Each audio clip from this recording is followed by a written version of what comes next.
Après avoir abordé ce matin l'histoire économique et sociale de nos régions du XVe au XVIIe siècle, j'ai décidé maintenant de voir avec vous les caractéristiques générales de l'économie rurale au XVIe et au XVIIe siècle. La semaine prochaine et la semaine suivante, nous aborderons des sujets qui portent sur le XVIIIe siècle, à savoir la démographie et l'économie en Wallonie au XVIIIe siècle, et d'autre part un problème plus technique mais tout à fait essentiel, celui des finances publiques dans les mêmes Pays-Bas au XVIIIe siècle. Voilà. Et nous terminerons l'année avec cette thématique-là, et l'an prochain, vous verrez bien, lorsque vous serez en troisième, ce que nous ferons ensemble. Théoriquement, en troisième, j'aborde surtout l'histoire contemporaine, comme vous savez, c'est-à-dire le 19e et 20e siècle. Voilà. Alors, ce matin, déjà, dans le cours que nous avons enregistré ensemble, il était question de l'importance des campagnes sous l'Ancien Régime, c'est-à-dire à l'époque pré-industrielle, ce qui est logique par ailleurs, c'est même une tautologie. Eh bien, je compte avec vous maintenant, pour la période qui couvre le XVIe et le XVIIe siècle, voir quels sont les traits dominants de cette économie dans les campagnes et voir justement dans quelle mesure elle a affecté la vie quotidienne des paysans, qui sont évidemment les premiers concernés par l'économie rurale. Ce sujet, en fait, a été très à la mode pendant une bonne vingtaine d'années en France. Beaucoup d'historiens, que ce soit des historiens médiévistes ou des historiens modernistes, ont travaillé lors de leur recherche doctorale et lors de la rédaction donc, de leur thèse sur une région en France pour essayer de démonter les mécanismes justement de l'économie et de la société rurale. Donc, on dispose de gros ouvrages que l'on peut donc résumer ici, tout en tenant compte du fait que nous sommes à une époque pré-industrielle, mais aussi pré-statistique. C'est-à-dire qu'avant le XVIIIe siècle, il n'y a pratiquement pas, il y en a, mais rarement, des statistiques qui ont été élaborées. C'est quoi des statistiques ? Il s'agit en fait d'un outil pour les États, pour les gouvernements, pour mesurer l'état de tel ou tel secteur, pour prendre un certain nombre de décisions. Pour cela, il faut disposer d'un certain nombre d'instruments qui, a posteriori, peuvent être utilisés par les historiens comme étant des sources tout à fait essentielles, privilégiées pour aborder justement les questions économiques, démographiques et sociales de l'Ancien Régime. Premier caractère général, c'est le climat, l'environnement, qui est très à la mode aujourd'hui. Le climat, pour la période considérée, et plus particulièrement, plus précisément pour le XVIIe siècle, semble avoir connu un refroidissement. Enfin, ce n'est pas semble, c'est même certain. Simplement, on peut discuter quant à l'impact de ce refroidissement sur les récoltes. Ce qui est sûr, c'est qu'il suffit de 1 ou 2 degrés en moyenne sur l'année pour que certaines cultures ne puissent pas arriver à maturation. Vous savez, les écosystèmes sont fragiles. Et je crois que pour votre génération, il est inutile d'expliquer les choses longuement. Il y a eu, depuis maintenant une vingtaine d'années, de nombreux congrès internationaux où très difficilement des décisions ont été prises et qui, hélas, ne sont pas toujours respectées. Mais vous savez que dans nos régions, c'est-à-dire en Belgique, plus particulièrement, on voit depuis quelques années un certain nombre d'insectes qui apparaissent simplement parce qu'il y a 1 ou 2 degrés en plus en moyenne par rapport aux températures traditionnelles, anciennes. On voit apparaître des insectes qui normalement ne vivent que dans le sud, même certains moustiques qui viennent d'Afrique, un certain nombre de végétaux aussi, précisément. On voit des algues qu'on ne connaissait pas dans nos régions, des herbes qui sont considérées comme parasites par rapport à nos cultures et qui peuvent être effectivement très néfastes. Inversement, on sait que la disparition des abeilles peut, mais là c'est pour d'autres raisons, peut avoir des conséquences très graves quant à l'absence de pollinisation des fleurs.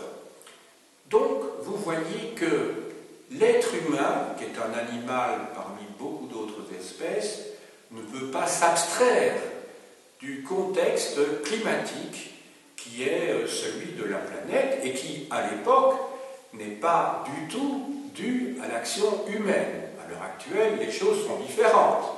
Mais à cette époque-là, ce sont des cycles comme ça qui existent depuis très très longtemps, des millions d'années, et qui affectent donc les espèces végétales ou animales sur Terre. Ce refroidissement est caractérisé d'une part par des hivers plus rudes et d'autre part par des étés pourris, c'est-à-dire des contextes climatiques qui ne favorisent pas, bien sûr, le développement des moissons comme on peut le souhaiter, comme on peut l'espérer. Sur le plan démographique maintenant, qu'en est-il de la population? On observe par rapport à la période antérieure, d'une manière générale, en tout cas pour la deuxième moitié du XVIe siècle certainement, et surtout le XVIIe siècle, un net ralentissement de la croissance. Ce qui a un impact évidemment quant à la production. S'il y a moins de travailleurs, on produit moins, mais s'il y a moins de population, il y a aussi moins de consommateurs. Donc on voit qu'il y a un rétrécissement du marché. Donc il y a un lien étroit, là aussi, comme pour le climat, entre la démographie d'une part et la production économique. Enfin, dernier élément, et je dirais même que c'est celui qui nous plonge au cœur de notre sujet, c'est l'économie elle-même. Alors comment connaît-on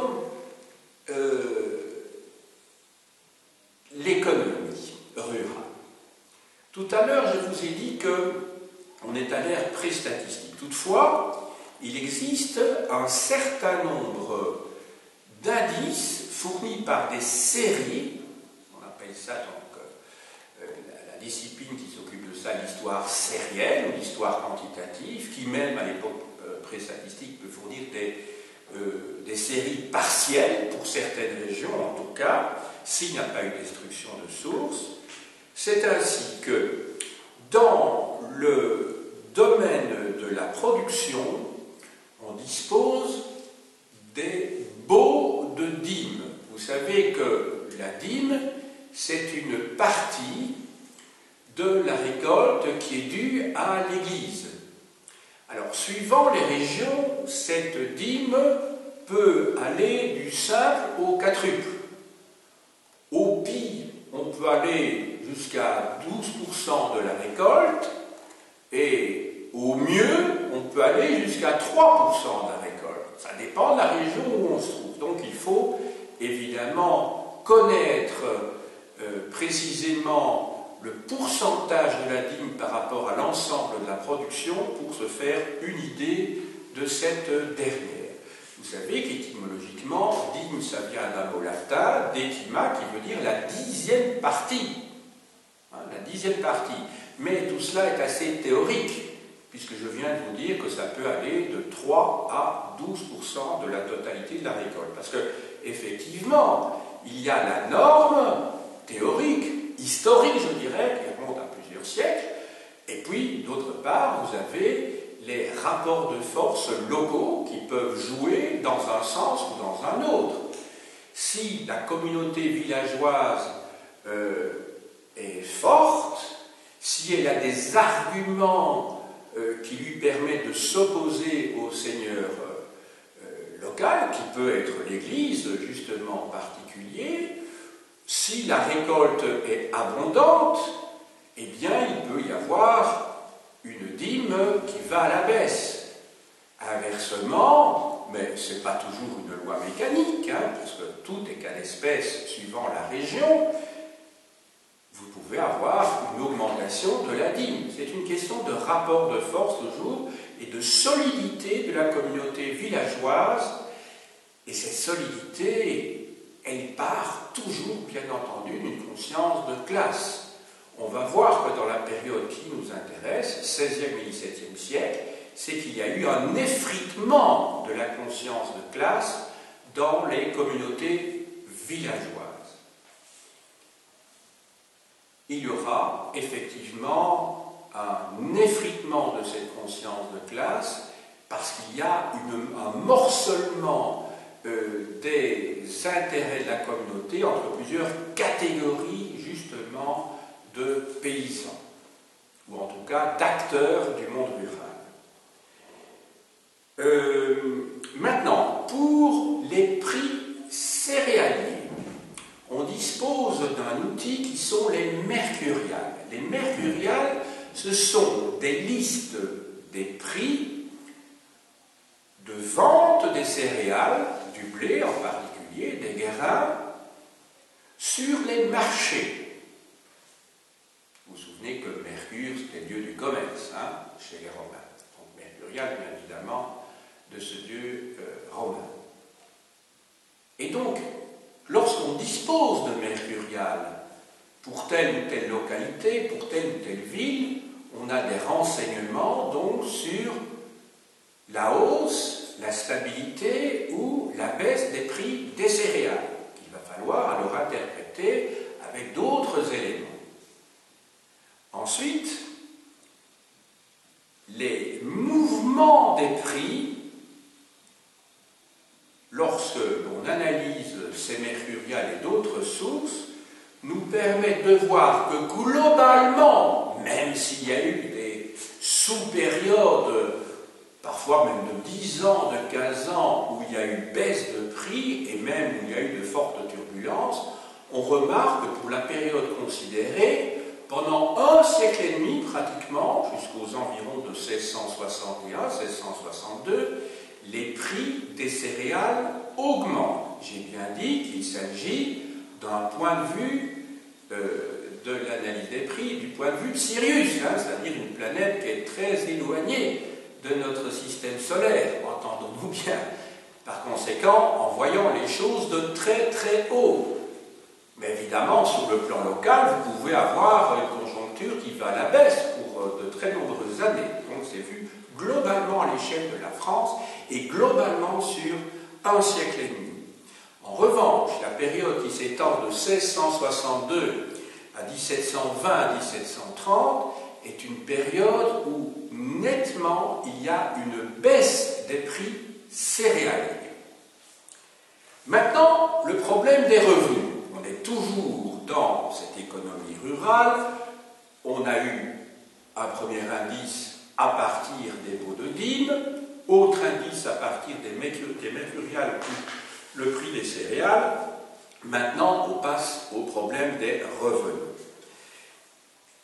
La source, ou une des sources qui nous permet d'être informés sur les revenus, ce sont les rentes foncières. Les rentes foncières, c'est ce que touchent ceux qui sont propriétaires de la terre. Donc on se place du point de vue des dominants, très clairement. Un paysan qui loue la terre, lui-même ne nous informe pas. C'est en fait la trace laissée par celui qui est le propriétaire.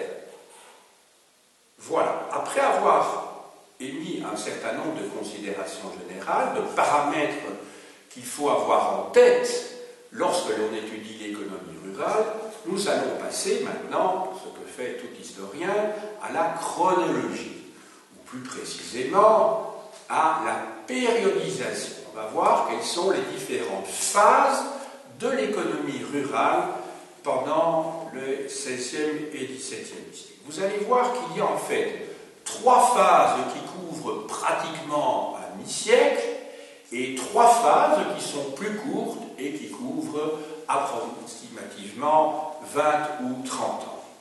Je commence donc par la première de ces phases qui couvre les 40 premières années du XVIe siècle. Les 40 premières années du XVIe siècle. Que sait-on? On sait qu'en fait c'est une période faste. On a même parlé pour cette période du beau XVIe siècle. Donc, période prospère. On observe que la production augmente, que la population augmente également. Ce qui, sur le plan social, aboutit à un équilibre social qui fait qu'il n'y a pas de révolte dans les campagnes à cette époque-là. Quand je dis pas de révolte, il est toujours entendu que je me place du point de vue de Sirius. Je n'ai pas dit maintenant qu'il n'y avait pas eu à l'intérieur d'un village telle ou telle rébellion. Ce n'est pas de ça dont je parle. Là, je me place du point de vue de la France, du point de vue général. Donc, c'est une période d'équilibre social à l'intérieur même des villages. Deuxième période, qui est un peu plus longue, de 1540 à 1600, la production diminue. En fait, c'est une période qui n'est pas une période très glorieuse pour le monde rural.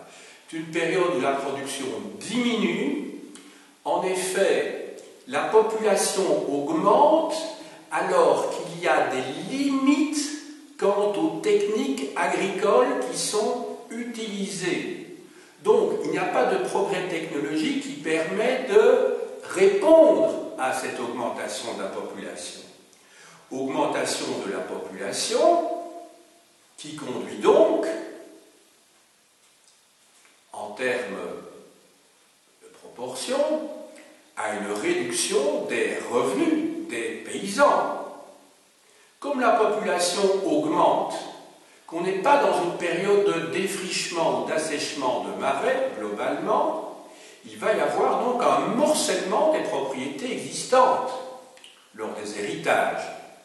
Un père de famille a 4 fils, vous imaginez, ce qu'il en résulte à la génération suivante et 2 générations après, n'en parlons pas.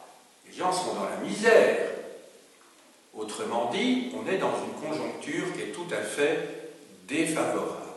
À tel point qu'on a calculé qu'entre 1560 et 1600, pour donner des dates rondes, volontairement des dates rondes, je vous donne, qui correspondent à des décennies, pendant les 40 dernières années du XVIe siècle, il y a une chute de 2 millions d'habitants, vous imaginez. Or, le royaume de France, à cette époque-là, comprend un peu plus de 20 millions d'habitants. Donc vous imaginez qu'en 40 ans, un dixième de la population disparaît. Imaginez ce que ça donnerait en Belgique. On est en 2017, imaginez que donc, un peu après 2050, eh bien, il y aurait plus d'1 million d'habitants en moins en Belgique. Et quand je dis, parce que pour l'instant,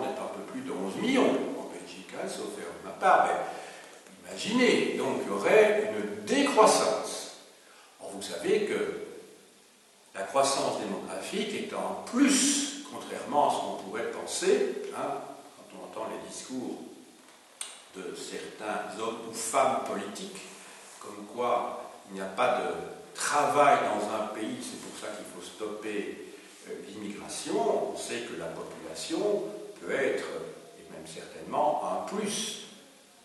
Il est évident qu'il vaut mieux avoir une main-d'œuvre qualifiée, ça c'est sûr, quoique, vous savez, on voit que dans beaucoup d'emplois, la qualification n'est pas indispensable, c'est bien malheureux par ailleurs. Pensez aux magasins, aux caissières, etc.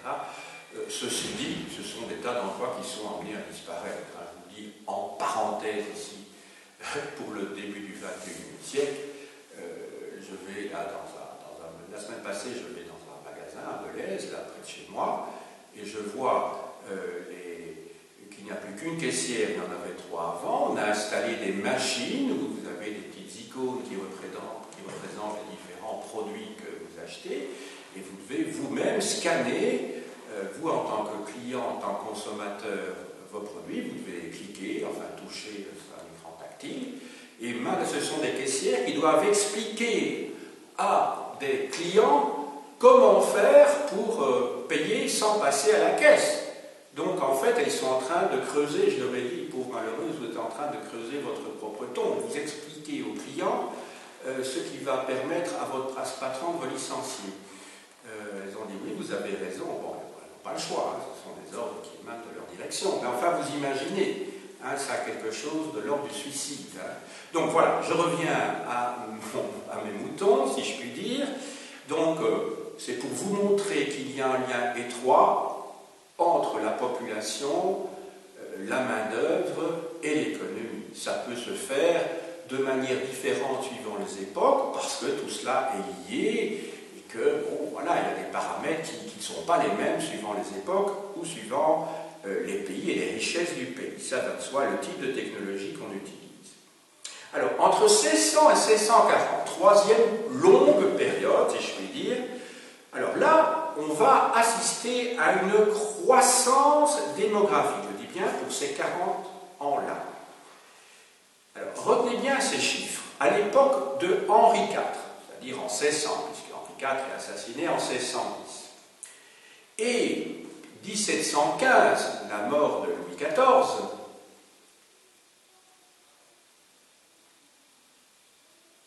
on assiste en fait à une stabilité globale. Entre les deux dates, il y a évidemment eu des mouvements.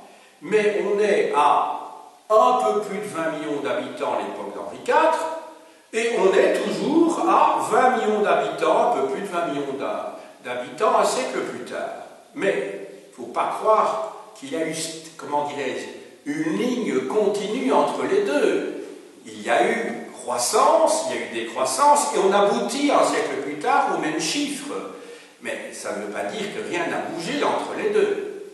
Il faudra attendre en fait la fin du XVIIIe siècle, la Révolution française, pour qu'après un siècle de croissance continue à partir de 1720, 1730, sur le plan démographique, et parce que l'on est dans une conjoncture à la hausse pendant les 70 ans qui vont suivre, les 60 ans qui vont suivre, on va assister à une croissance très importante de la population. Donc, à l'époque de Louis XVI, vous pouvez noter, même si c'est hors sujet, il y a 28 millions d'habitants en France.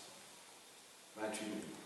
En fait, la grande période où il y a eu des pertes très très importantes, c'est évidemment le XIVe siècle et cette période marquée par la peste noire de 1357 jusqu'à 1352, mais qui était suivie, on en parle moins, par d'autres périodes, 5, 10 ans, encore jusque dans la première moitié du XVe siècle.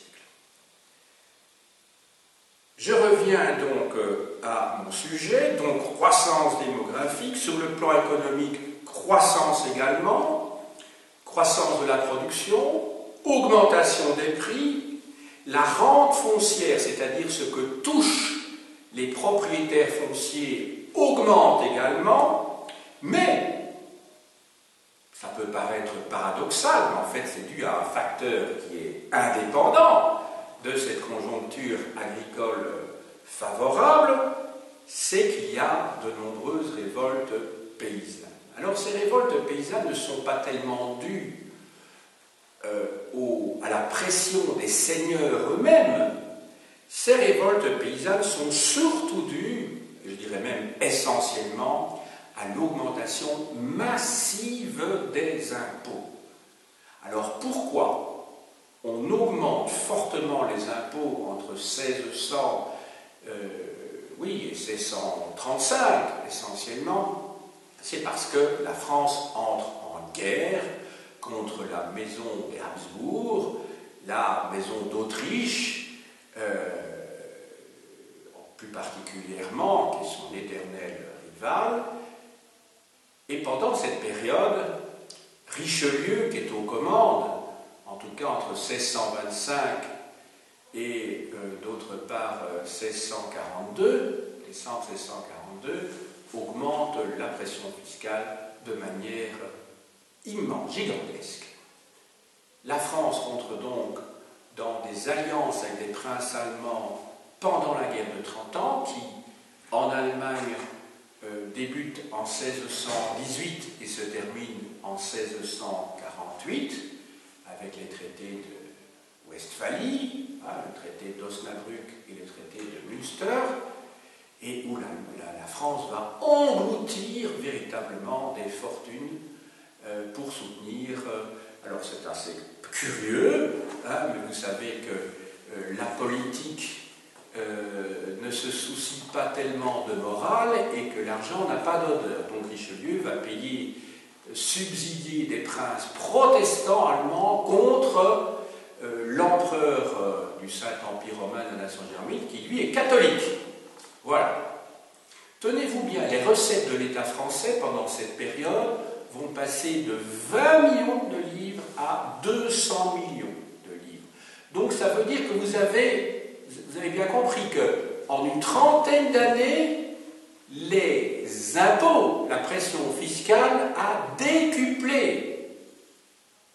Ça vous donne quand même un ordre de grandeur effarant. Imaginez que ça se produise chez nous, je crois qu'il y aurait aussi des tas de gens qui sont dans les rues, parce que l'impôt, il repose sur qui?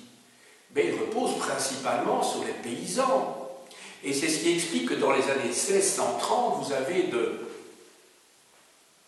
nombreuses, mais de très violentes révoltes des paysans. En Normandie, mais aussi en Aquitaine. C'est ce qu'on appelle la révolte des croquants pour l'Aquitaine, le Limousin en particulier, et la révolte des nu-pieds en Normandie. Donc ces termes désignent les paysans qui se révoltent. Donc vous avez l'équivalent, je dirais, de jacquerie, comme il y en avait eu en France dans la deuxième moitié du XIVe siècle.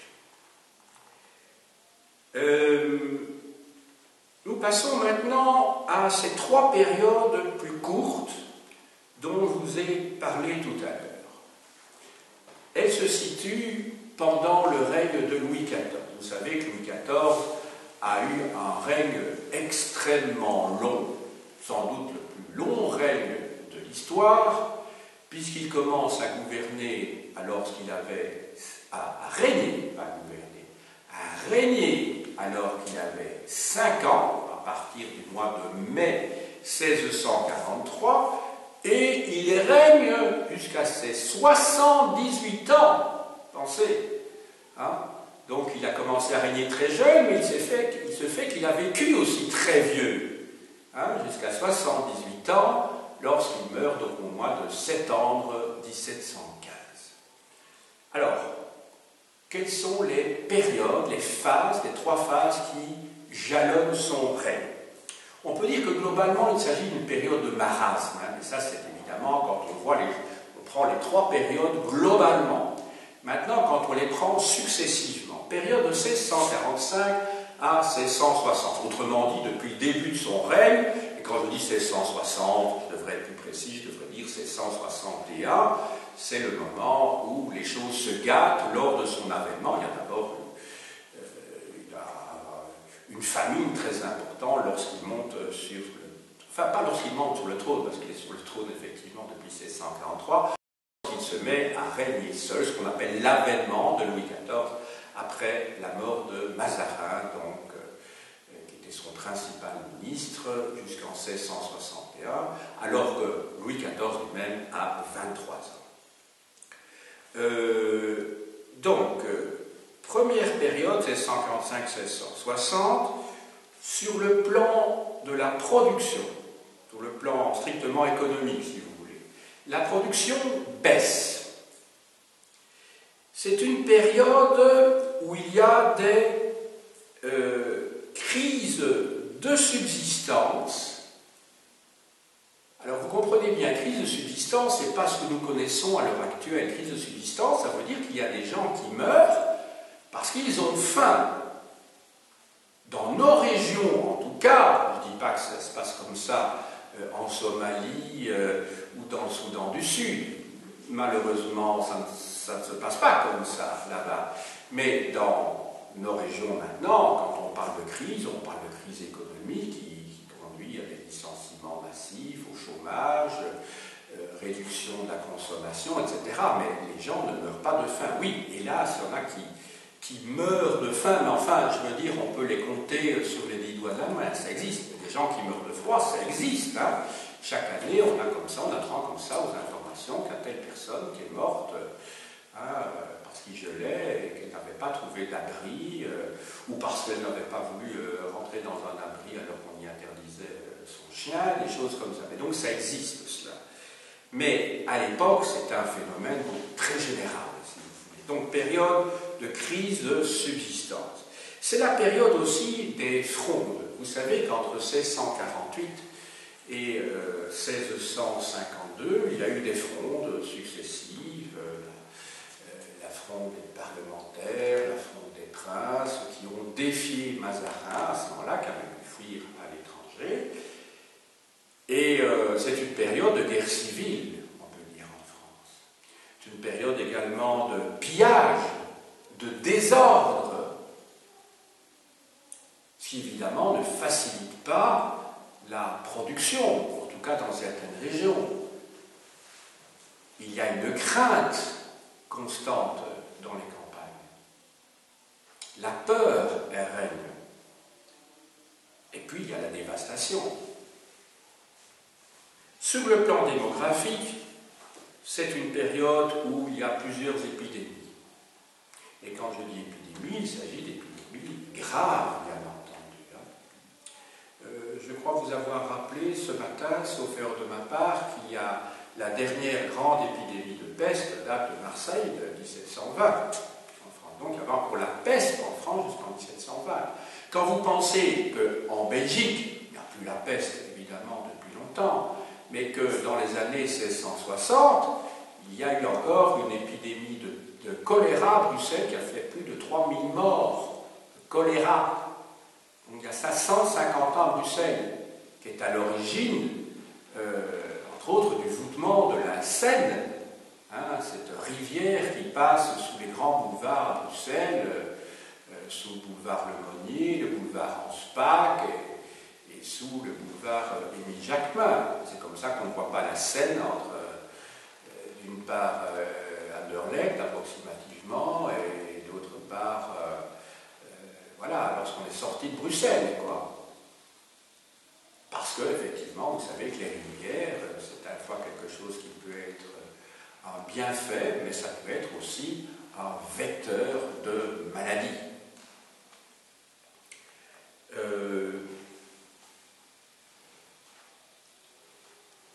C'est une période où la mendicité croît beaucoup. Et quand je dis mendicité, vous devez imaginer que dans les villes, dans les campagnes aussi, vous trouvez des mendiants un petit peu partout. Moi, j'ai encore connu l'époque, quand j'étais enfant et adolescent, où à Bruxelles, on ne voyait pas de mendiants. Ou s'il y avait un mendiant, c'était quasiment un mendiant folklorique à la porte de Namur. Maintenant, les mendiants, on les trouve de plus en plus. En tout cas, dans la ville que moi j'habite, dans la capitale de Belgique, qui est quand même une capitale relativement prospère. Bon, c'est pas équitable, entendons-nous bien, il y a des quartiers riches et des quartiers pauvres. Mais là, les mendiants se sont multipliés. Et ce n'est pas seulement des Roms, des Tziganes, il y a des mendiants témoignant des belgo-belges qui m'ont dit. Maintenant, entre 1662, disons, à partir du moment où Louis XIV, je vous dis, son avènement date de 1661, de 1662 à 1690, et là, on assiste pendant cette trentaine d'années à une période de dépression économique. Dépression. En revanche, les crises de subsistance ont pratiquement disparu. Ce qui peut paraître paradoxal. Donc, vous voyez, il ne faut pas avoir une vision monolithique des cycles économiques et il faut avoir une vision comme ça trop mécanique. Je pourrais évidemment vous expliquer le mécanisme dans son détail, mais dans un cours d'introduction à l'histoire économique des campagnes, je trouve que ce serait un petit peu déplacé que de vous expliquer pour chaque période ce qui justifie, ce qui explique chaque caractéristique de chacune des périodes. Donc, les crises de subsistance n'existent pas, ont pratiquement disparu. Maintenant, à partir du début des années 1690, les choses changent. Vous allez avoir le fameux hiver 1694-1695, qui va faire de nombreux morts. Vous allez avoir également en 1709-1710 également une famine à ce moment-là. J'ai expliqué tout ça dans un autre cours, dont vous pourrez trouver l'enregistrement facilement, si ça vous intéresse, qui s'intitulait, si mes souvenirs sont bons, Crise démographique en France vers 1700. Je ne vais pas donc reprendre tout le fil de ma démonstration, mais ce que l'auteur expliquait, et j'ai son livre avec moi ici, il s'agit de Marcel Lachivert. Il expliquait en fait que la ponction démographique à ce moment-là a été supérieure à celle de la mortalité pendant la Première Guerre mondiale en France. Et vous savez le nombre de morts qu'il y a eu sur les champs de bataille en France pendant la Première Guerre mondiale. Donc, une chose est de commémorer à juste titre d'ailleurs ce qui s'est passé entre 1914 et 1918. Autre chose, ce serait d'être amnésique sur des périodes que la France, ou plutôt que les Français, parce que la France, ça ne veut rien dire, c'est une entité métaphysique qui correspond à une propagande étatique, hein, mais donc les Français ont connu à certaines périodes de leur histoire hein, des véritables drames nationaux, même si la nation en tant que telle, c'est une notion qui n'est pas vraiment fixée à ce moment-là. Il faudra attendre la Révolution française, bien entendu. Donc, vous avez retenu, donc je reprends, les trois premières périodes, 1500-1540, période prospère. Deuxième période, 1540-1600, moment très difficile, la production baisse, morcellement des propriétés. Cause, les guerres de religion à ce moment-là, puisqu'il y a une opposition entre les catholiques et les protestants, où les Français s'entretuent, aussi des raisons fiscales aussi à ce moment-là. Chute démographique. Entre 1600 et 1640, croissance démographique, sur le plan de la production économique, les choses vont bien, mais révolte paysanne suite à la pression fiscale liée au prélèvement en rapport avec l'implication, l'intervention française pendant la guerre de 30 ans en Espagne. 1645-1660, la production économique baisse, sur le plan démographique, il y a des épidémies, la mendicité croît. 1662, début des années 1690, période de dépression, mais les crises de subsistance sont relativement absentes. En revanche, dans la troisième et dernière période du règne de Louis XIV, donc de 1690 à 1715, c'est une période où les crises sont nombreuses, et vous savez que le règne de Louis XIV se termine très mal.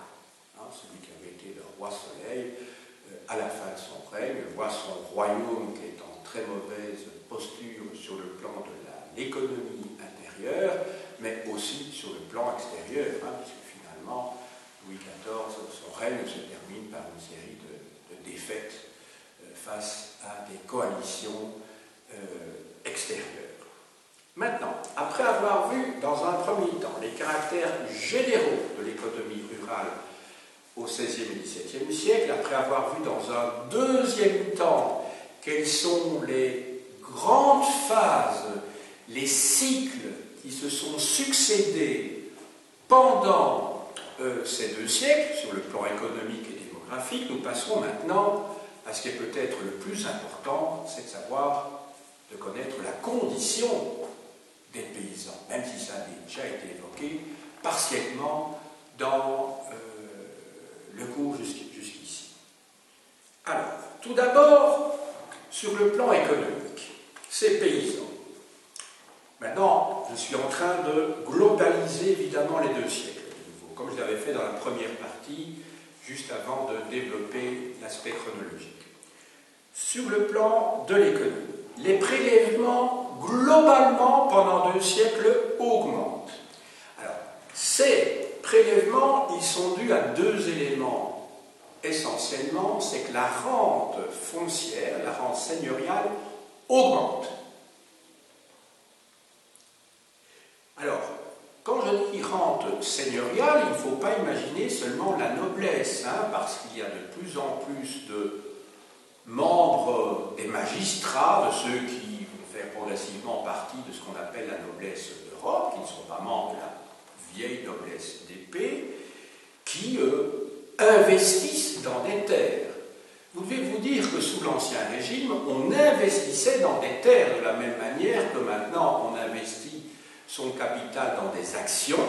Bien qu'en Belgique, on sait qu'on a une brique dans le ventre et qu'on préfère investir dans sa propre maison, ou même dans des appartements qu'on achète pour les louer à des tiers, eh bien, il n'en demeure pas moins qu'à cette époque-là, vraiment être riche, c'est d'abord avoir des terres. D'abord avoir des terres. Ceci dit, pour des gens très très riches, là, il y a tout l'aspect financier qui intervient. Mais ce n'est pas de ces gens-là dont je parle ici, je parle des propriétaires fonciers moyens, je dirais. Il y a aussi l'impôt royal. Je ne reviens pas dessus, je vous en ai parlé il y a quelques minutes en parlant de l'époque de Richelieu, dans la première moitié du XVIIe siècle. Maintenant, le revenu des exploitations, c'est-à-dire le revenu pour les paysans. Je ne parle plus maintenant du revenu des seigneurs, je ne parle plus de la rente foncière, c'est-à-dire ceux qui ne travaillent pas, mais qui perçoivent des loyers, des baux, des fermages ou le produit des métayages. Ce n'est pas de ces gens-là, maintenant je parle des gens qui travaillent sur la terre elle-même. On remarque que les revenus des exploitations baissent. Alors quand vous avez la rente seigneuriale qui, dans le cadre d'un rapport de force, augmente et que d'autre part la production n'augmente pas, vous imaginez bien que les revenus des paysans vont baisser. Le problème, c'est que les paysans, souvenez-vous ce que je vous ai expliqué dans le cours de ce matin sur l'économie et la société dans les Pays-Bas, pratiquement à la même période, les paysans doivent contracter des dettes pour payer la rente foncière. Qui dit dette, dit créancier. Alors, quels sont les moyens pour les créanciers de récupérer leurs créances? Il y a 2 moyens. Il y a d'une part ce que l'on appelle le système des obligations et d'autre part le système des rentes constituées. Alors c'est quoi une obligation à cette époque-là? Le terme dit bien ce que ça veut dire. Ça signifie que celui qui a une dette a donc une obligation vis-à-vis de son créancier. Ça c'est du français que tout le monde connaît. Alors concrètement, les obligations, ce sont des prêts à court terme. Maintenant, lorsque vous demandez un prêt qui sera remboursé à long terme, quelle est la solution? La solution n'est pas celle que Nous connaissons à l'heure actuelle, vous allez auprès d'une banque, vous demandez un prêt pour disposer d'un capital et vous allez payer jusqu'à remboursement du capital un intérêt dont le taux dépend de la conjoncture économique. Vous savez que pour l'instant, les taux d'intérêt pour les prêts hypothécaires vont monter. Ils ont été très bas, ce qui incitait les gens évidemment à acheter. À cette époque-là, comme le prêt à intérêt est strictement interdit par l'Église, parce que c'est contraire à l'Évangile. Le prêt à intérêt, c'est ce qu'on appelle l'usure. Et même l'usure, je dirais que c'est le prêt à intérêt quand les taux sont élevés. Eh bien, il y a un système qui a été inventé et qui détourne, qui contourne plus exactement l'interdiction de l'Église. Puisque le créancier ne peut pas demander un intérêt, qu'est-ce qu'il va faire? Il va constituer une rente. Vous-même, vous allez acheter à tempérament, si je puis dire, sur une durée, la rente que vous allez rembourser par petits morceaux. Vous allez rembourser le capital, ce qu'à l'époque on appelle le principal. Évidemment, la rente, ce n'est pas exactement le capital que vous demandez, c'est le capital, mais incluant de manière hypocrite les intérêts. Donc vous achetez, vous, en tant que débiteur, à un créancier, une rente, X, je dirais, peu importe le montant, X livres, puisque c'est la monnaie à l'époque, X livres, donc la rente est supérieure, bien entendu, au capital que vous avez vraiment besoin, mais cette rente constituée est fictivement le capital dont vous aviez besoin, mais augmenté des intérêts. Donc vous remboursez tous les X temps, mais pour chaque année une somme qui vous permet de diminuer, de réduire le capital, la rente que vous avez achetée et que vous remboursez par petits morceaux, et progressivement votre rente, le remboursement diminue. Et lorsque votre rente est tout à fait remboursée, eh bien, le créancier ne peut plus rien vous demander. Vous, en tant que débiteur, vous êtes libre de votre dette. Est-ce que vous avez bien compris le système? Donc, ce n'est pas un système comme chez nous, où nous avons aussi le principal, enfin le principal c'est le capital. Vous savez que dans notre système, les banques sont assez malines, que pour vous faire rembourser les premières années essentiellement du capital, des intérêts et pas du capital, ça veut dire que si vous remboursez à un moment donné, vous aurez remboursé une certaine somme qui n'est pas importante du capital, et vous aurez en fait surtout remboursé les intérêts. Et c'est seulement à la fin de votre remboursement de votre prêt que vous allez rembourser du capital. À cette époque-là, ce système n'est pas le même, donc. Alors concrètement, lorsque quelqu'un vous prête de l'argent, il doit avoir une garantie. Vous êtes d'accord? Les banques, lorsqu'elles vous prêtent de l'argent pour acheter une voiture, pour acheter une maison, enfin tout ce que vous voulez, elles vous prêtent, mais vous devez mettre en gage ce que l'on appelle aussi hypothéquer un bien qui fait que le créancier peut se saisir de votre bien qui est mis en hypothèque si jamais vous ne remboursez pas. Donc c'est comme ça que si vous achetez une maison, vous allez faire un prêt hypothécaire, et si vous ne remboursez pas, c'est pas compliqué, la banque qui vous a avancé l'argent, elle se saisit de votre maison, puisque votre bien est hypothéqué. Donc une rente constituée, c'est en fait une rente qui est basée sur l'hypothèque du bien que vous mettez en gage, en garantie. Donc vous voyez que le crédit moderne il a son origine, et ça existait déjà en Italie, vous savez, depuis le XIIe et le XIIIe siècle, hein, donc ce n'est pas une innovation. Mais il faut comprendre comment ça fonctionnait à cette époque-là. Bon. Donc, augmentation, les dettes augmentent, ce qui veut dire que, comme un certain nombre de paysans ne parviennent pas à rembourser, ils doivent aliéner leurs biens. Vous comprenez ce que ça veut dire, aliéner, c'est-à-dire ils le rendent étranger à eux-mêmes, autrement dit, on saisit leurs biens. Il y a vente forcée au profit du créancier, puisque votre terre est hypothéquée.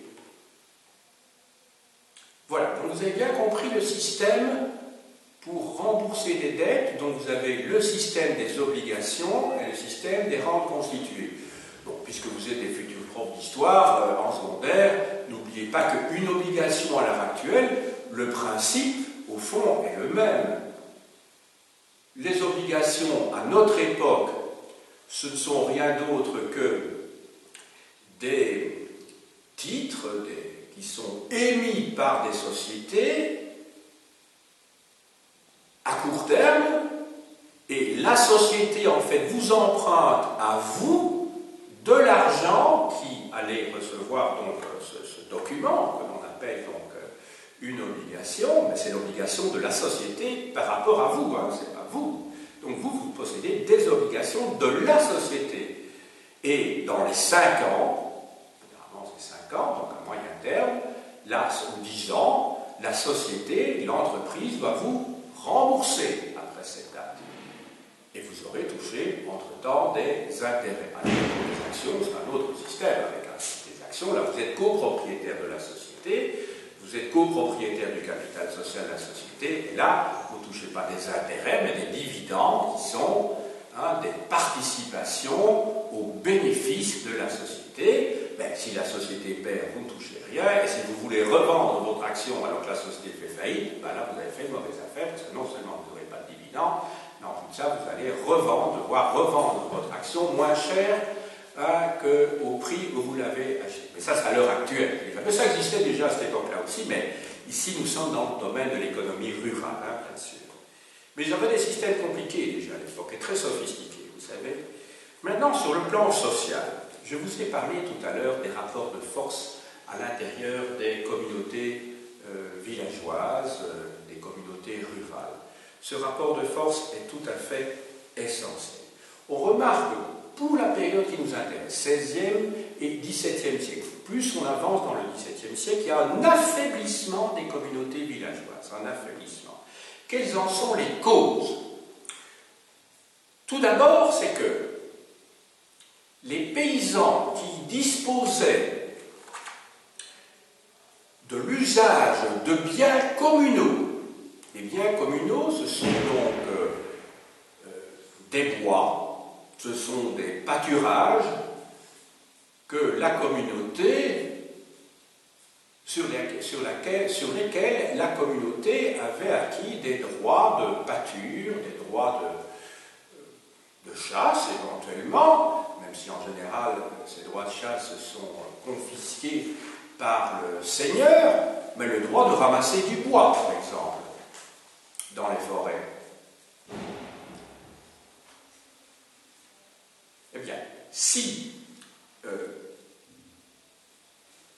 on remarque que les communautés qui se sont endettées se voient aliéner leurs biens collectifs qui servaient de garantie aux créances que l'on leur avait, aux prêts qu'on leur avait accordés. Et donc, ça se fait souvent au profit de bourgeois des villes, ça se fait aussi au profit de seigneurs locaux.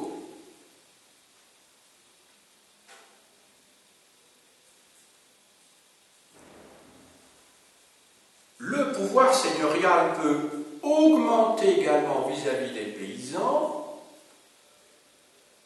s'il est dans un rapport de force qui lui permet d'augmenter les redevances dues au seigneur, redevances de tout genre.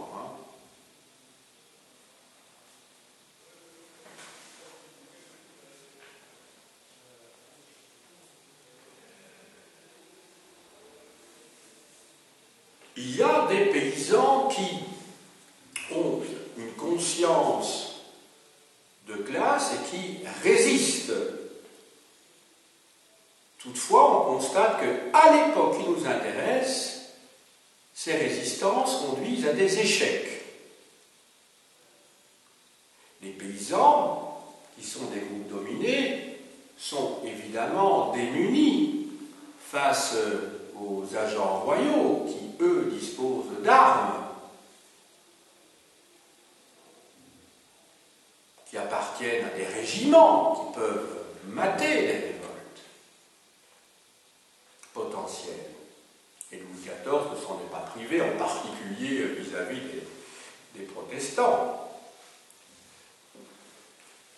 Conclusion, on observe globalement, à part les quelques cas de résistance dont je viens d'évoquer devant vous, un effritement de la conscience collective, un effritement de la conscience de l'intérêt collectif, et vous remarquerez que bien que nous vivions 3 siècles plus tard, je parle par rapport à la fin du règne de Louis XIV, mais cet effritement est antérieur à la fin de son règne, eh bien, on assiste à un phénomène qui est un petit peu semblable. Pensez à l'importance de certains partis ou de certains syndicats il y a encore 50 ans, 60 ans. Regardez la situation actuelle. Voyez combien l'individualisme a cru dans nos sociétés. Moi, ce qui m'a frappé, le 1er mai dernier, mais chaque année c'est la même chose maintenant depuis au moins 10-15 ans, il n'y a plus de défilé à Bruxelles. Je ne sais pas comment c'est dans les autres régions, mais en tout cas à Bruxelles, il n'y a plus de défilé. Et vous avez vu celui à Paris, il y avait quoi, 30 000 personnes. Enfin, les meilleures estimations, c'est évidemment du côté des syndicats, 80 000. Bon. Mais en tout cas, c'est rien du tout par rapport aux centaines de milliers de travailleurs qui défilaient jadis. À Bruxelles, il n'y a plus de défilé. Il y a un 1er mai qui se fête sur la place Roupe, près du boulevard Anspach, où il y a des stands de différentes associations, de partis, de syndicats, d'accord, mais enfin, c'est plus rien. Donc nous sommes à une époque où là aussi il y a un effritement de la conscience de classe et surtout de l'intérêt collectif. Et tout ça est une question de capacité de mobilisation par, à notre époque, les syndicats. Je ne sais pas si vous avez entendu ce matin les réactions des syndicats par rapport au droit de grève à la SNCB. Évidemment, tout consommateur souhaite, bien entendu, disposer de son train le matin. Mais mettez-vous à la place, et moi je ne connais pas précisément la situation des travailleurs de la SNCB, donc la compagnie nationale des chemins de fer, mais ils ont des revendications, quand je dis ça dans les journaux, un certain nombre sont tout à fait justifiées. Eh bien, le droit de grève serait limité par le ministre libéral à l'heure actuelle, de telle manière que si la SNCB et les représentants des travailleurs dans les syndicats ne se sont pas mis d'accord 4 jours avant, eh bien, il n'y aura plus de possibilité de changer sa décision. Et ceux qui décideront d'être disponibles ou indisponibles, leur position sera fixée 4 jours avant. Alors évidemment, du point de vue des consommateurs, on voit tout de suite ce qu'ils pourront dire, mais s'ils sont affectés dans leur propre travail, maintenant, si eux ne travaillent pas dans les chemins de fer et qu'ils veulent faire la grève, ça pourrait s'étendre. Et donc cette restriction du droit de grève, fait partie de l'ère du temps et en tout cas est caractéristique de cet effritement, de cette défense de l'intérêt collectif, je dirais, mais collectif au sein de la classe à laquelle on appartient. Globalement, maintenant, il ne faudrait pas que la vision de l'économie et de la société rurale d'Ancien Régime en France pour le XVIe et XVIIe siècle donne une impression de sinistrose. Parce que si effectivement il y a dégradation de la condition paysanne globalement, je dis bien pendant la période, même si elle avait bien commencé les 40 premières années du XVIe siècle, il n'en demeure pas moins que globalement, quand on compare la situation des paysans français par rapport à celle des paysans de l'ensemble de l'Europe, on constate quoi? Eh bien, on constate que les campagnes françaises sont relativement riches, finalement. Elles sont relativement riches. Quand on les compare, je dis bien, même si la production peut paraître faible par rapport à des taux de croissance actuels, et cette comparaison d'ailleurs n'a pas beaucoup de sens, il faut comparer des choses comparables, eh bien, les campagnes françaises sont globalement riches quand on les compare donc aux campagnes polonaises, aux campagnes tchèques, aux campagnes du centre de l'Europe, ou même, je dirais même et surtout, aux campagnes d'Espagne ou d'Italie, du Sud. Donc, il faut relativiser. Ensuite, les paysans français, contrairement aux paysans d'Europe centrale et orientale, sont pour leur très grande majorité des paysans libres. Alors, libre ne veut pas dire riche, entendons-nous bien, mais ils ne sont pas dans un état de servitude comme les paysans polonais, les paysans tchèques, les paysans d'Autriche, etc., ou d'Allemagne même, dans certaines régions, d'Allemagne orientale, qui eux connaissent le servage. Pourquoi? Parce qu'à partir du XVIe siècle, il y a eu ce que l'on appelle le second servage. Quand on dit le second servage, ça ne veut pas dire que les paysans de ces régions-là ont connu deux servages. Non, c'est le second servage qui succède au servage des paysans d'Europe occidentale qui, eux, sont parvenus, et on a des actes précis qu'on appelle des actes de franchise pour le XIIe et le XIIIe siècle, sont parvenus à établir un rapport de force avec leur seigneur qui leur a permis de réduire les prélèvements seigneuriaux, de réduire les services dus aux seigneurs.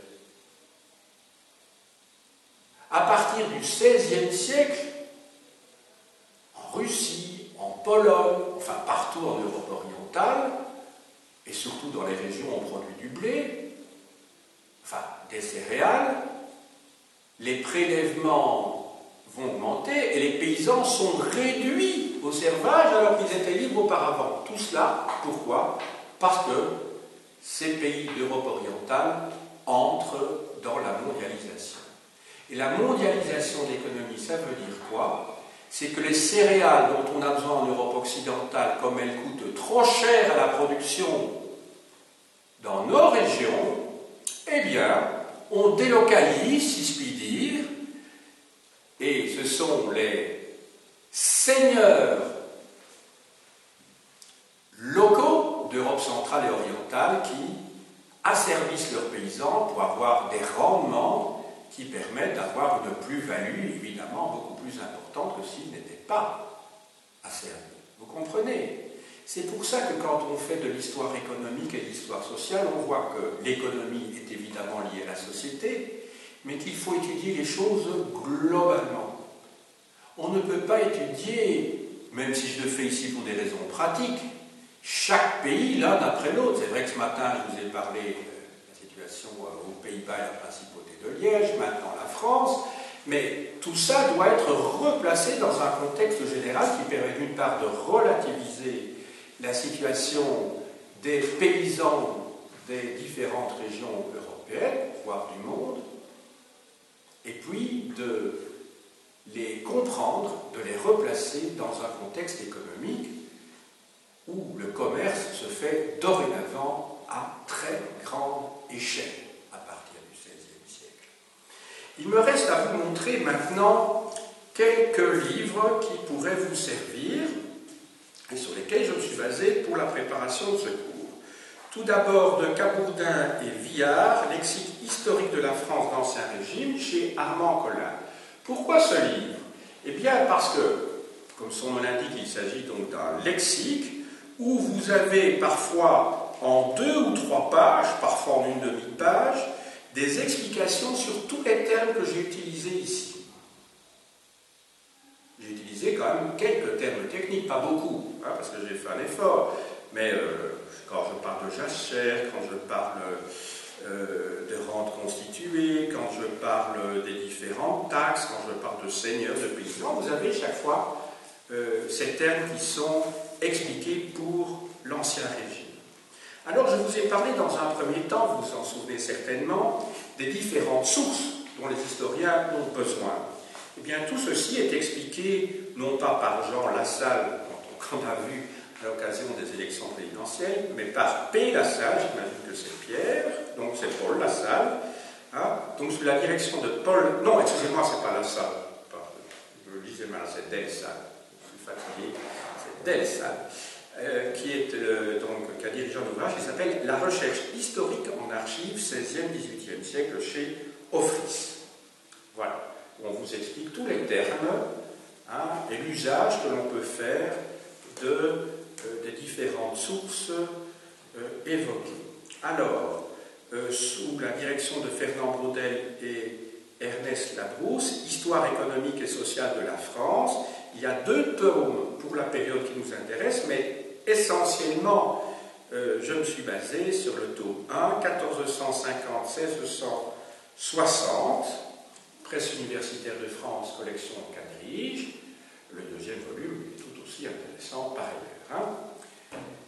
Alors, là, c'est un grand classique allemand que l'on oublie souvent, parce que les Français sont souvent nombrilistes, mais il y a un grand historien de l'économie qui est antérieur à eux, qui s'appelle Wilhelm Abel, qui, dans un ouvrage traduit, bien entendu, chez Flammarion, a publié un livre qui s'appelle Crise agraire en Europe, 13e, 20e siècle. Un ouvrage tout à fait essentiel. Alors, Marc Bloch est l'initiateur de l'histoire rurale en France. Il a écrit 2 volumes intitulés Les caractères originaux de l'histoire rurale française chez Armand Collin. Le même Marc Bloch, qui est un médiéviste au départ, mais qui n'a pas hésité à fouiner dans l'époque qui succède, les temps modernes. Alors ici, vous avez un recueil d'articles, La terre et le paysan, agriculture et vie rurale au XVIIe et XVIIIe siècle, également chez Armand Collin.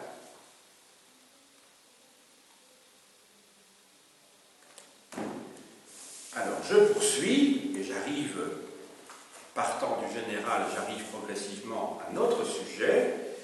De Garneau chez Offris, les campagnes en France au XVIe, XVIIe et XVIIIe siècle. Ça, c'est vraiment un manuel qui vous est destiné hein, pour l'enseignement supérieur. Donc, très facile d'accès. C'est vraiment ce que je vous conseille avant tous les autres, peut-être. Alors, histoire de la France rurale sous la direction de Georges Duby et Armand Wallon. Alors, le tome qui concerne la fin du Moyen-Âge et les temps modernes a été dirigé par Emmanuel Roy-Ladurie.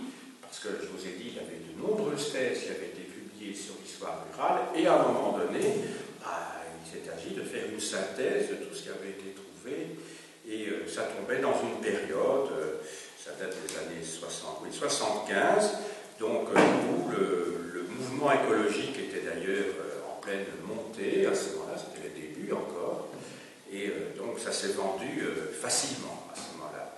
D'Emmanuel Leroy-Ladurie, les paysans français d'Ancien Régime, du XIVe au XVIIIe siècle, au seuil.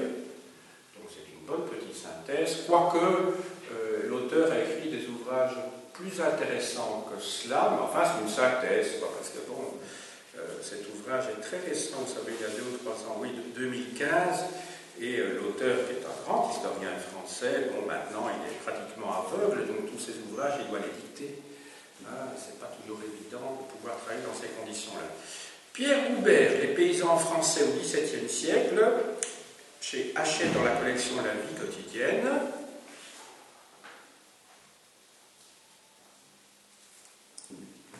Emmanuel Leroy-Ladurie, alors là c'est une thèse qui a fait beaucoup de bruit, qui a eu un grand succès. Les paysans de Languedoc, en fait du XVIe au XVIIIe siècle. C'est un résumé, un abrégé de sa thèse de doctorat. Alors, du même auteur, qui avait fait comme thèse complémentaire une histoire du climat, donc c'est l'histoire du climat depuis l'an 1000 paru chez Flammarion, et qui concerne essentiellement la France des temps modernes d'ailleurs, hein, parce que le titre n'est pas tout à fait juste. Il a publié des entretiens avec Anouchka Vazak, 33 questions sur l'histoire du climat, du Moyen-Âge à nos jours, dans la collection plurielle chez Hachette. Hugues Neveu, Les révoltes paysannes en Europe, 14e, 17e siècle, pluriel. Donc vous voyez, j'ai essayé de vous apporter les ouvrages qui ont vraiment un rapport avec ce dont il était question aujourd'hui, de Boris Porchnev, qui était un stalinien qui a dû, d'ailleurs, après la chute de Staline, comment dirais-je, j'ai lu ça récemment dans un livre, supprimer toutes les références de Staline et les remplacer par des références à Khrouchtchev pour l'édition française. Donc Boris Porchnev, donc un historien soviétique, les soulèvements populaires en France au XVIIe siècle, chez Flammarion, donc c'est un ouvrage marxiste, un bon ouvrage, hein, je veux dire, c'est pas un ouvrage pur. Oui, c'est un ouvrage dogmatique, mais qui en même temps est très très bien informé, hein, très très bien informé. Alors, de Marcel Lachivert, cet ouvrage dont je vous parlais, auquel j'ai fait référence tout à l'heure, Les années de misère, la famine au temps du grand roi, chez Fayard.